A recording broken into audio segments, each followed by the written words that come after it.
Well, good afternoon my YouTube friends, it's Margaret again from M.E.s Orchids, and I've just been changing things round as I always do.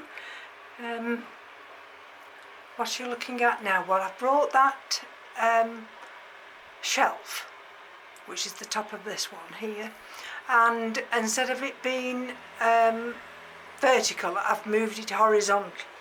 And the reason I've done that is it's easier for me just to, without having to bring the stool to reach all the orchids here. And I've just got the clock above, there's the clock. And I'm not saying all these are going to stay here, but at the moment, this little pinwheel, if you like, this one here, I'm going to keep that because I've got all the little miniature kind of orchids on there, and I quite like this little area. And that's the this one, that's Bulbophyllum lobii. That's the one I just recently potted in this piece of wood. That's Dendrobium tetragonum.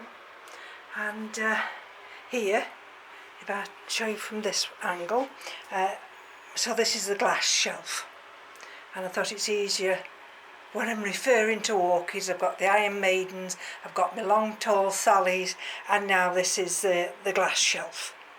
And this is the Sallis argentata or something like that.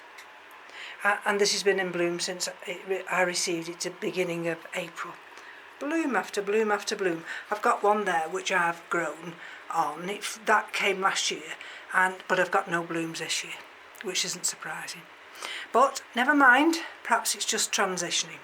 And these are the some of the Masdevallias, and these look the worse for wear, don't they? But they're not dead, and I'm looking after them now. And that's the, I think it's the, it's either the long yellow striped or something like that.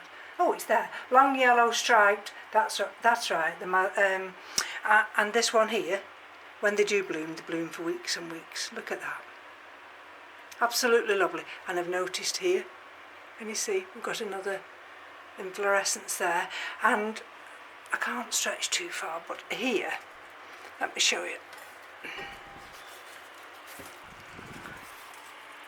Okay, which is the best place to show you. That was the Maxillaria yesterday, and it was on that big 2-foot piece of wood. So what I decided to do in the end, if I just go down on one knee, and then, bear with me a minute. Right. So I cleaned it up yesterday, and I had it in some fertilizer. And I thought, how am I going to just deal with this one? And in the end, what I decided to do, it was in soak for quite a few hours. And what I've done is I've just put it in here, bare rooted. Can you see? Can you see there are some live roots. Can you see them? And I've got a big, one of the Phlegmopedium glass vases. I've got it on the top shelf. And I was going to actually put it in there, is in semi-hydro, but I wasn't too sure, so I've left it, and I'm going to just wait and see how these roots recover. So it's inside this little deli container, inside another container, inside a glass vase, and I know that it's got no liquid, no water at all, so I will check this daily. Right, now I'm going to get up again now, just hold on. Right, so I'm back on both knees now, and I'm just finding it easier. I could have done with bringing a chair up really, but I've got some of the Phalaenopsis in the trough over there being watered, and they're on top of the step, so I haven't got room. So this one is the Dendrobium thysiflorum. This was in the front bedroom, south facing, for 6 months during the winter period. And I thought, God, I'm going to lose this one. There was absolutely no signs. Can you see the roots? Nothing. I thought, this is never going to come out of dormancy. And I mean, we've got this cane from last year. I think that was the cane from last year. Or it might have been this one, because this has got the 2 leaves on. And I've been praying and praying that this one would give me some kind of sign. And there it has, you see. But it only produces 1 new cane a year. So they're precious. So I'm absolutely thrilled to bits with that one. So this now sits in this little grow room on the windowsill, because it's used to that south-facing aspect. So that's some good news. I've had this since September 16, and I think it's flowered for me twice. So I'm very lucky about that. Right, so which one are we looking at now? We're looking at Cattleya walkeriana varcerulia. This is the one on my piece of wood. And the roots have just started, can you see? Got a little green tip there, and that one's greened up. But look at that, and you see? Now, I've been looking at this and I've been thinking, now, is that a flower? Is that a sheath? I can't think of it being anything else, because the others, there's only the 1 leaf, you see.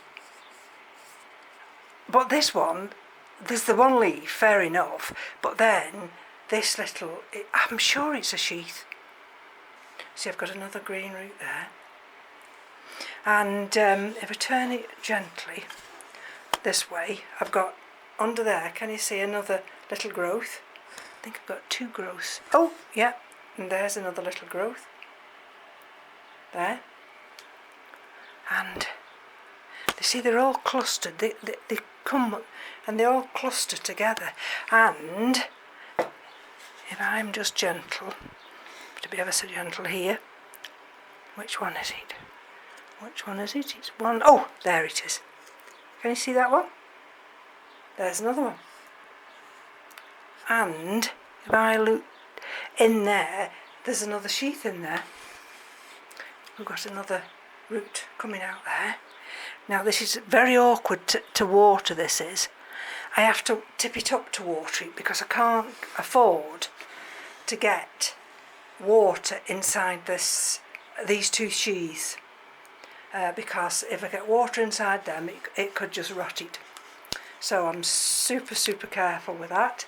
Now I can put that down to one side here. No problem. This one here is the Signodes Wine Delight. There we go, there's the label. And this is the one, now when did I have this? 13th of March. And it came with a little tiny growth there, which promptly turned brown.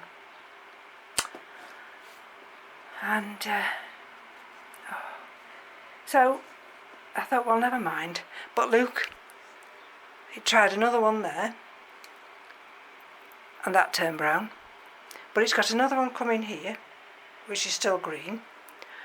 We've got this little growth here, and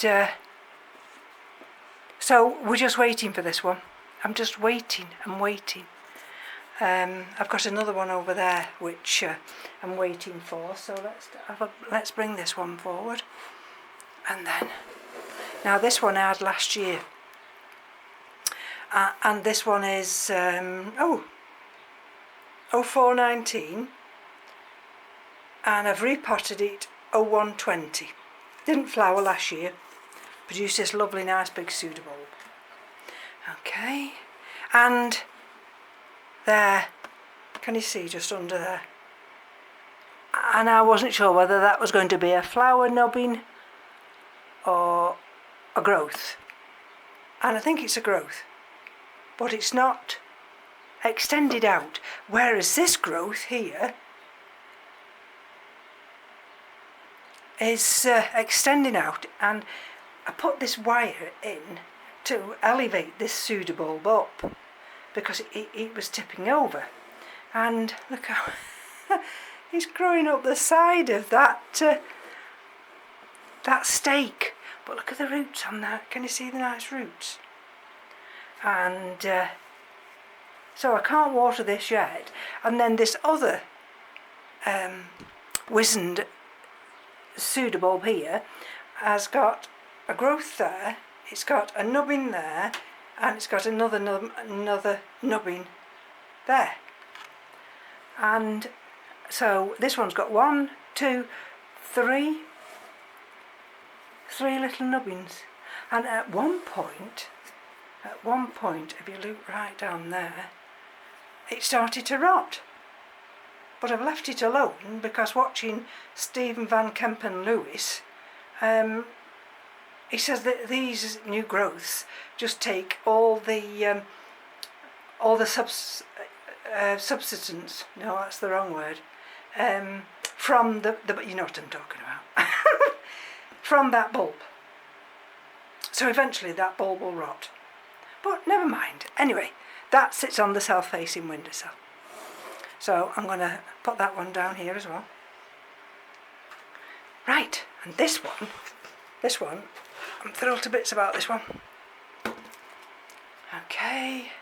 Now this has got no slow release fertilizer in it. I fertilise this, and it gets whatever the cattleyas get. And this is Catasetum pileatum yellow giant. And let's just show you. Let me just show you these roots. Got watered yesterday, so it gets the organic fertiliser. Keith goes mad. He said it smells like a farmyard in this bedroom. Well, it's a grow room, but it's really a bedroom. Right. Can you see? Can you see all those roots? They're everywhere. Look at them. Down here. Ooh! Hold on. What have I done with my cloth? I've tipped it up and now I've got water everywhere. Hold on. That's Keith shouting me, he's downstairs. So, there's the roots, look at them. As I tilt it over and pour half the water out, half the nutrients. But this is doing extremely well. There's the 2 holes, and I just plunge it into the water, and there we go. So this is doing very well, and those pseudobulbs really plumped up. And because of the algae, I just now place it inside this taller black pot. And this is one I've done today. This is the Yen 24 carat. I've got the other one in one of the Iron Maidens. And look at that. I found it in the garden. And we've had it years, donkey's years. It was one of these that had got a lid on, and you put nuts in it. And I thought to myself, I'm going to clean that up. I'm going to take the top off, I'm going to clean it up. And because this is the N24 carat by Cattleya Memoria Robert Strait. And this has got, as I say, got 2 new grows. It's got lovely new green growing tips, and I thought I'm going to get it in here, and because I've got that new delivery of orchids coming tomorrow, and I want to get everything ready for when they come, because I think there's 2 small ones. There's the Cattleya gasquiliana as well, and so I don't know what time they'll arrive tomorrow. Anyway, so let me just get up, and I'll just finish on this one. This is Vanda miniata, and that's sending out a little flower inflorescence there. Now I did have 2 last year, but if you'll notice there's a leaf broke. Now whether that's the reason I've only got one on one side this time, I've no idea. But anyway, And there we've got, this is Vanda Peaches, and this is the other, of course, the Vanda Curvifolia. Anyway, it's only a short video, and I'll be back tomorrow as soon as the orchids arrive. So from me to you, take care. Bye bye now.